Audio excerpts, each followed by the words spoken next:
Hello all! With this video we will be looking at the lore and what we can divine about the creature that lives below Zeus' Hope on Feros, species 37, the Thorian. To begin with, its origin was lost to time, but it clearly existed well before the time of the Protheans, making it at least 50,000 years old. However, it remembers when the Prothean settlers came to Feros, so it is most likely far older. It has been labelled as sufficiently alien as to defy description, but let's give it a go anyway. It is technically a plant lifeform, yet it is sentient. According to the Exogeny researchers that unearthed it in 2183, it consisted of a vast network of tendril-like sensory bundles spread across miles of terrain. These tendrils tethered to the crippled stone towers and wove throughout the lower ruins of Zeus' Hope's tower, at least by the time the player encounters it several months later. Originally, the creature was awoken by the human colonists settling the planet when a team of scientists accidentally walked into its lair and inhaled its spores. These spores infect the victim and seemingly bind to their nervous system, placing them in telepathic contact with the mind of the Thorian.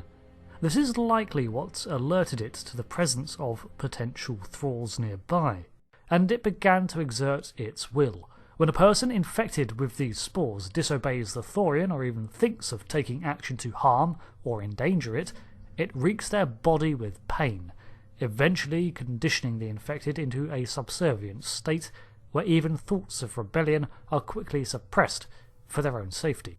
Outside of this, it takes great care not to actually force its thralls into doing any permanent damage when it can, as the Thorian views them as useful tools. When the Thorian was encountered by Commander Shepard, it was higher up in the tower than it was recorded to have been discovered, suspended over a large hole that plunged through the central tower into the depths. I believe that over the following months since its discovery, the Thorian had grown up through that tower, anchoring itself into its current location so as to be closer to its thralls, who were then tasked with its protection. These thralls were allowed to continue with their lives. However, the creeping presence of the Thorian was never far away, and any hint of disobeying was disciplined. If one proved too temperamental, well, then they were directed to live far away from the others. It had generated a central mass, a pod of rippling plant flesh that pulsated with internal fluids, but its anatomy was otherwise a mystery. It appeared to have a head of some description, although it lacked any visible sensory organs, such as those found on animals. It could possibly sense the presence of others through heat, vibration, or some other more alien means, maybe even telepathy. This head serves only to house its mouth, which was an orifice ringed with grasping arms covered in suckers, clearly meant for some form of manipulation, possibly feeding. But it could also spawn out further servants from this too. Let's explain. The Thorian not only enthralled others around it through the spreading of its spores, but it could generate other creatures that were known as Thorian creepers. These beings were made from the same plant matter as the Thorian, as can be summarised by their weakness to the anti-Thorian gas grenades that also purged the spores. Therefore, they were not converted thralls or anything, but replicated mockeries of the humanoid form, complete with claws, razor-sharp teeth, and internally filled with digestive acids that they could spray. These acted to defend the Thorian, and remained in a huddled state until called for, when they would unfurl their lithe limbs and attack. Additionally, the Asari commando Shiala was given to the Thorian in an exchange, and her form was interred within a nearby pod to the Thorian's main body. This pod was filled with some form of fluid and further tendrils that kept the victim in a suspended state, but while snared this way, the Thorian could generate clones of her and spew them out, probably in much the same way as it generated the creepers. This shows that while the Thorian has a victim snared and in contact with it, it can replicate the biology of that creature and communicate through it, replicating any skills and affinities that being had. The Thorian also possessed an expansive memory. The reason it was being sought out by Saren and his team: they needed a cipher to understand and translate certain Prothean technology, something which the Thorian knew. This means that it must have been exposed to the Protheans in the same way as it took over Shiala at some point.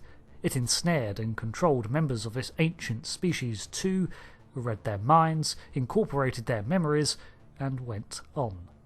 I doubt the Protheans gave themselves to it willingly, and the Thorian was incapable of viewing other life as anything other than tools for its own survival, so I suspect it has always been predatory. I also suspect it was originally a native of Feros, and that it was part of whatever ecosystem evolved on that planet well before the Protheans even settled it. When they came, they all but terraformed the environment, warming the planet from its far colder conditions with extensive industrialization.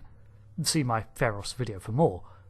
Plants generally favour warmer climates, and its growth would have accelerated in the preferable conditions, and some Protheans would inevitably have stumbled across it and succumbed to its spores. Protheans are not like to let something like this stand, so I expect they took time to prune the Thorian back and contain it in what would become the installation under Zoo's Hope for Study. But before their work was done, the Reapers came and ended the Prothean Empire. Over the next thousands of years, the Thorian would hibernate, then awaken for brief and frantic bouts of activity as the city dilapidated around it. Scavengers would come and go, curious would-be relic hunters would arrive and then depart, and maybe, in exchange for snagging some Prothean prize from the ruins of the city, one or two of their crews would go missing, unknowingly snared by a creeper or exposed to its spores.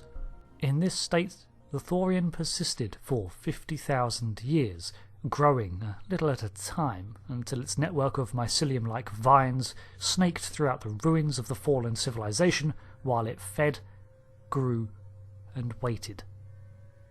Of course, that all ended when it plummeted into the depths of the tower, right?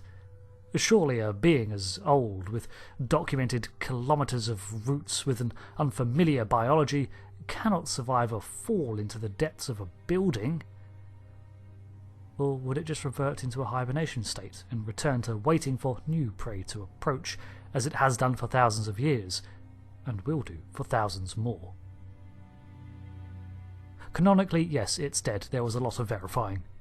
Thank you for watching this breakdown on the Thorian and its minions. The Old Growth was a singular creature, and a sentient entity that was probably ignored by the cycle of Reapers, as it was so alien it was overlooked and allowed to persist. I've been Rick, and I'll see you next time for another lore video. Thanks again, and goodbye.